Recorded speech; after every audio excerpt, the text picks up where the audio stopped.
নবাব সিরাজদৌলত বাড়িতে এসেছি।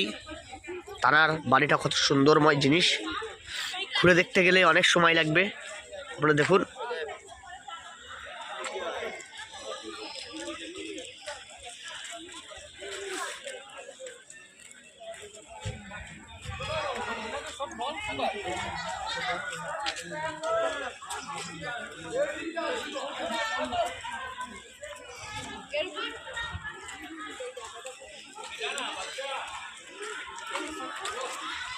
এটা একটা খুব সুন্দর একটা পুকুর।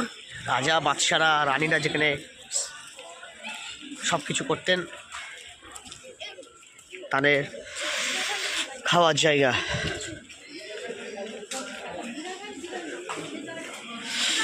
তারা বাড়ির মধ্যে ঢোকা হচ্ছে, দেখুন